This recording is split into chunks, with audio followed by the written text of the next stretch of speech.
These two power and things are something that keeps the data center alive, something that we are operating today, the media industry. So reliable power keeps the data center alive, and the smart cooling keeps the system away from overheating and shutting down. Now, as the data grows, it's important how we balance this power and cooling to maintain our data centers and keep them alive. Right? So we are here to talk with our experts about power and cooling. I'll quickly introduce our experts here. So Mr. Venkatraman, the Vice President, Secure Power and Data Centers, Greater India Schneider Electric. Mr. Sandeep Dandekar, Senior Data Center Expert. And Mr. Hemant, Sonawane, Head of Technology, AdaniConnex. So, sir, since we are talking about this power and cooling today, the first question I want to take it up with Venkatraman, sir. We know that AI is power hungry, but lessons learned is like replies and surprises, right? So what has been most surprising challenge? Is it the weakness of the power draw, the power latency network demands, or the talent gap operating in these new systems? Yeah, thanks for the question. And you saw the keynote earlier. Am I audible? Yeah. So, if you all saw the keynote earlier,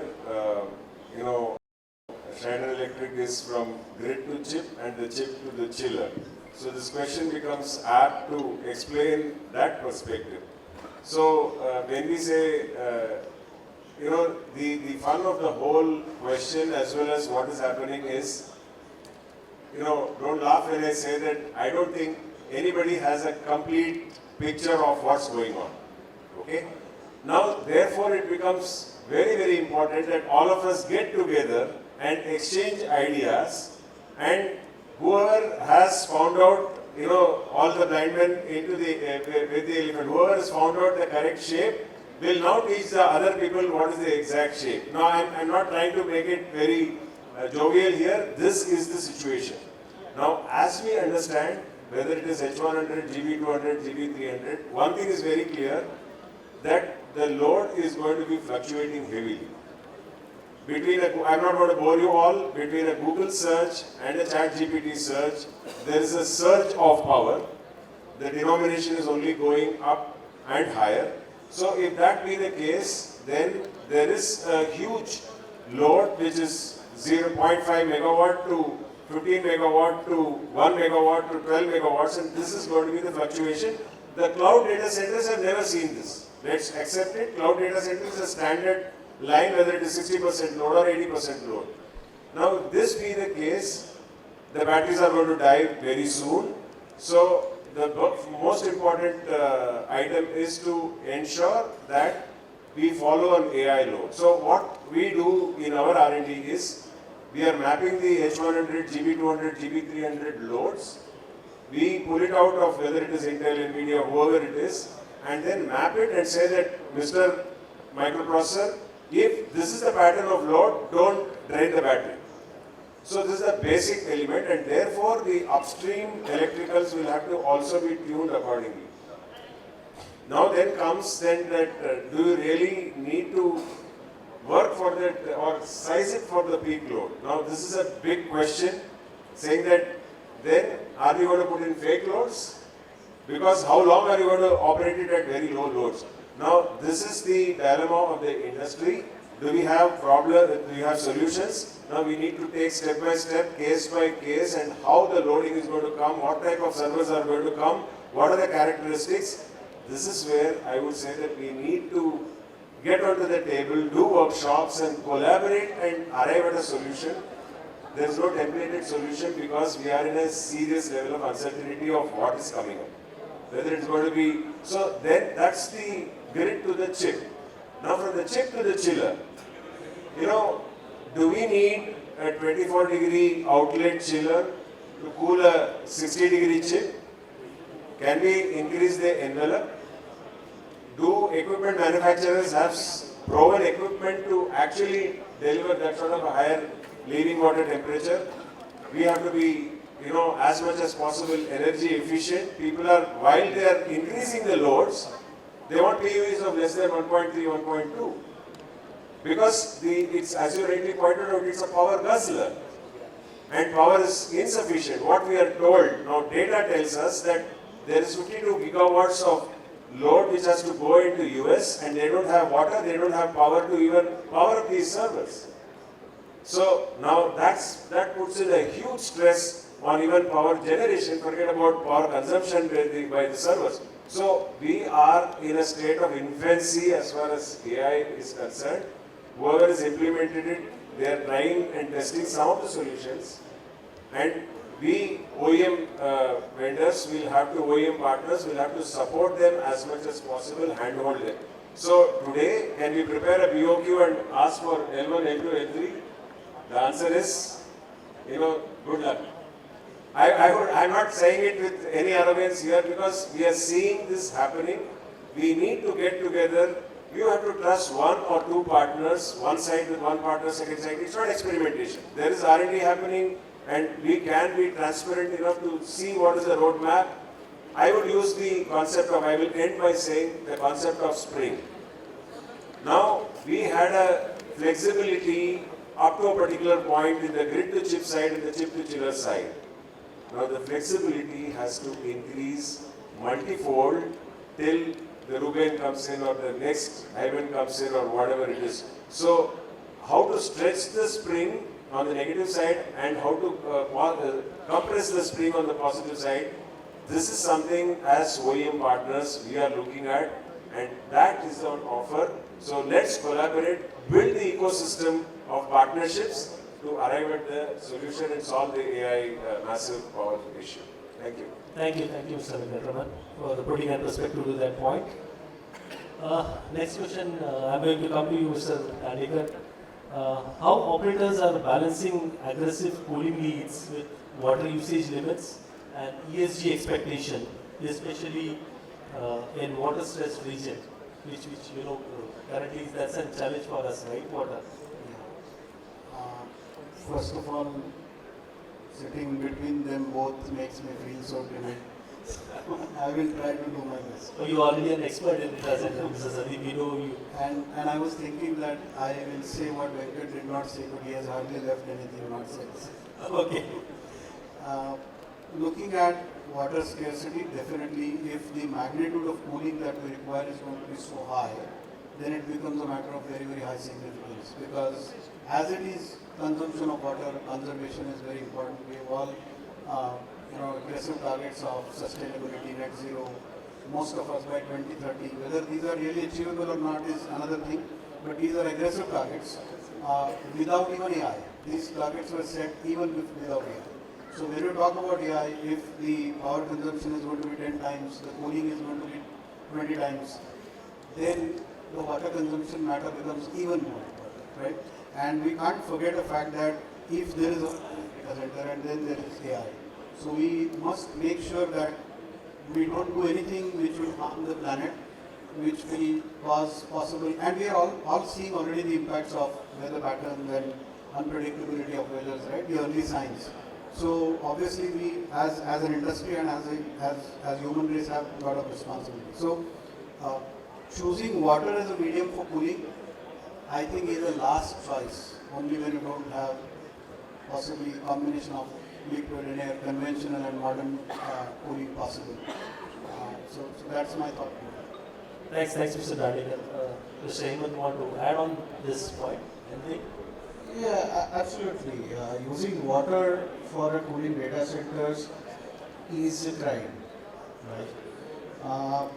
And there are multiple technologies available as a data center industry and the cooling industry. We are mature enough to design our data centers not to use water for the cooling purpose. At the same time, there is a case where we can also use water for cooling when there is a grey water available in a abundant quantity, and it is being thrown into the sea for simply like that. So if that water can be recycled and reused, it serves the community much better, because what water you are going to be throwing into the sea after that is going to be much much cleaner as compared to the normal municipal water, grey water. So there is a business case here, and that can be explored uh, in specific areas where it is data centers are very close to the urban areas, but today the land is not available, power is not available. But wherever it is possible, there is a way by which you can use that.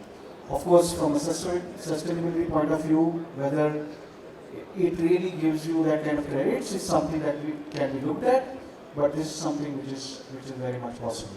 Great. Thanks, Hemant sir. So actually, Hemant sir, the next question I'm going to come to you only. What's the main lesson learned from the resiliency standpoint?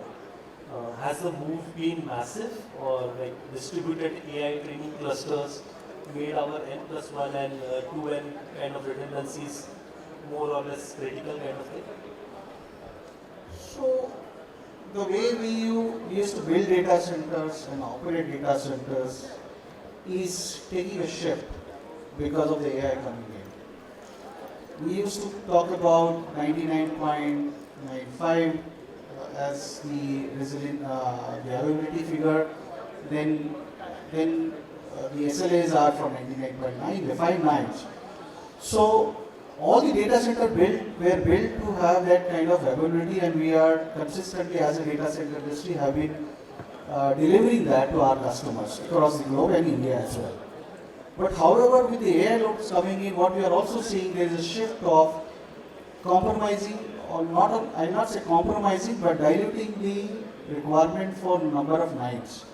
So what we are seeing is the customers are now looking for 3 nines, so 99.9 for AI loads coming in, and that is something which is probably good news, because if you have a good power grid availability, you may not need a generator sets, which is a major concern in most of the geographies from a municipal point of view.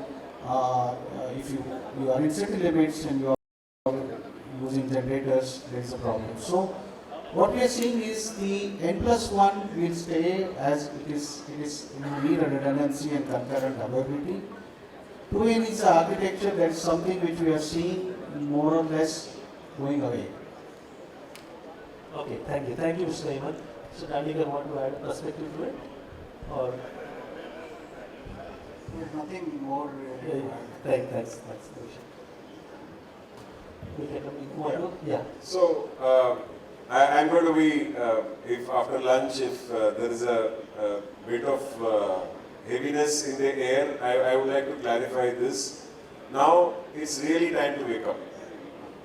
I'll tell you why is from enterprise data centers to cloud, when we moved from the 2-3 kilowatt, 4 kilowatt to the 8 to 10 kilowatts, I will tell you again the grid to chip to chiller story.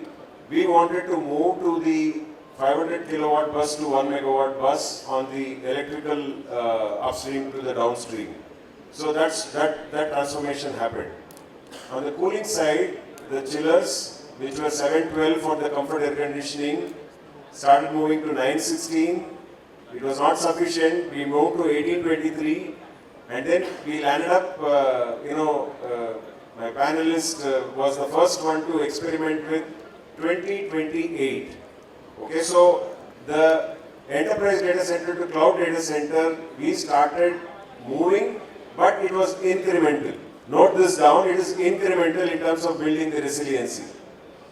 Now we have to rehash, get back to basics, get into the physical, thermal, and now what Mr. Hemant said is the chemical. So now understand that, now I'm making a very profound point, people can challenge me from the audience, is maths and physics, I think mota-moti everybody is aware. Now it has to be the chemistry which has to work for liquid cooling. Why? Because it's about the talent. It's about who can understand the exact problem of the big ones, the web giants and the hyperscalers. And the hyperscalers have said something to the consultants as well as the operators, colo operators, the colo operators convey that to their engineering team, and their engineering team is conveying it to the vendor partner ecosystem. Now, if anything is lost in translation, your resiliency is gone. So that is why I again saying that there can't be a better way to work as an ecosystem. Now the second one is that if there are partners 3, 4, 5, we are not wanting to be monopolizing the situation. We are not wanting to sort of terrorize saying that only one or two can do. Now trusting the organization which can actually take up. Now I talked about the flexibility, the spring example. Now people can provide that flexibility in their operation. People can provide the flexibility in the engineering for the future. I'll give you an anecdotal example. We went and met one of the chip manufacturers. I don't want to take the name because it's not right. One of the chip manufacturers, salespeople, the head of the sales, we went and met. The first question is asking, Venkat, what are you doing? What am I going to buy? I'm a chip manufacturer. Why should I? I said that, okay, you go and sell whatever be the designation of the chip. Do you go to the extent of whether this organization can power this chip? He was question mark. Can you operate with one single transformer? Will you need two transformers? He said, no, this is a jigsaw puzzle question you are asking me. And therefore we got them to our innovation hub and we explained to them how the upstream electrical has to be positioned, and that opened up the eyes. They said, now we know that we cannot allow our colo operators to create, dinosaurs, that because we have to future-proof the data center. Because 5 years down the line, I will take a bet if anybody can predict what is going to happen in terms of the chipsets, as well as the cooling as the power, and telling you that we can't have it. So therefore, we have started meeting our customers and the prospective people almost every alternate month. This is the development, what have you heard? This is what we have heard, can we put our heads together? That's where I'm saying that the ecosystem play will have to build the resilience. And therefore you have to have a couple of trusted partners who will bring in the flow of technology, both on the infra side as well as on the IT side. We have to exchange notes and take the industry forward in this uncertain times. Thank you, Mr. Venkatraman. So, probably I'm moving towards the last question. So, we already have our data centers. I mean, a lot of data centers are already, facilities are already in place, and now AI is strongly moving into the industry, right? So, can this AI and non-AI racks kind of, truly coexist into the same environment without constantly, rewriting the operational strategies for it? Any thought about it? They can coexist in one data center. They cannot coexist in the same location. Because the whole, like if you remember, we were speaking just before the panel. The minute you talk about AI, right from designing to civil structure to rack size, everything, and upstream electrical, like Venkat said, up to chip and then to cooling, everything changes. So it is impossible that you have a physical infrastructure which can house both side by side and then be able to suffice. Not possible. Which means the retrofitting is not that easy thing that we think we can move our existing data centers into retrofitting, I thought you possibly mean migration as the technology moves, or are you saying retrofitting to see that you house AI and cloud together? Together, yeah. No, that I don't think is possible. Venkat can possibly add to that or yourself. Hemant, if you can. I mean, there is every possibility of doing and combining things. As Sandeep has said, it all depends on, when is your data center was built, right? And does it have its required civil infrastructure to put the AI rack into it? And it also needs probably cooling infrastructure. Electrical infrastructure is always available. Now, it is very expensive to do that. However, if you have a new data center coming up, you can plan in such a way that both these loads can coexist together. It will be a little bit expensive to have, let's say, fan wall units or cooling air-cooled units as well as liquid-cooled units together with a higher capacity, but the chiller capacity can be 100% only. So there is a lot of flexibility. In fact, our customers ask for this flexibility because they don't know what loads are going to come. Because the AI, I will not say it is high, but it is AI is something which is new and everybody is experimenting. And unless and until there is a strong stream takes up or picks up, we will not get the direction. So what we are trying to do here is that we build the infrastructure to be, let's say, 150 to 170, 80% of the cooling infrastructure, where we have a flexibility to switch between the loads. Thank you, Hemant. And Yeah, just one perspective because we are running out of time. I think Hemant said it beautifully well. So if scenes like this, sometimes you have a 35 rack data center where you have to put a 36th rack, it's not one rack, it's a new data center.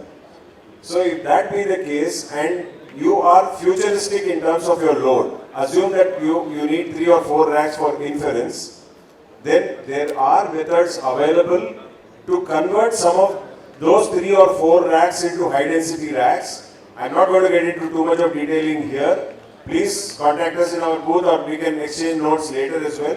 It is possible for converting those 3 or 4 racks to a high density rack, but as Sandeep said, it cannot be a perpetual change, but we can improvise and provide for that. so, thank you. Just one quick thing. Yeah, yes. One is what can be done and one is what makes sense to be done. We have to look at the feasibility. We also have to understand that ultimately it's business. It has to make sense in numbers, right? So just to use an anecdote, somebody wanted to make a liquid which will melt everything in the world. So the question was asked, okay, that's fine, but you will store that liquid in what? So some things can be done, but should it be done really? Should it be really required or not? Okay, thanks for the answers, experts. I think we are running out of time. I'll quickly open the session for questions if anyone have any questions for our experts. If not, experts are around. You can catch them and you can meet them and you can speak about the queries that you have back of mind. Expert. Thank you. Thank you, team. Thanks for the answers, experts. Thanks for putting up your perspective today before us for power and cooling. Thank you very much.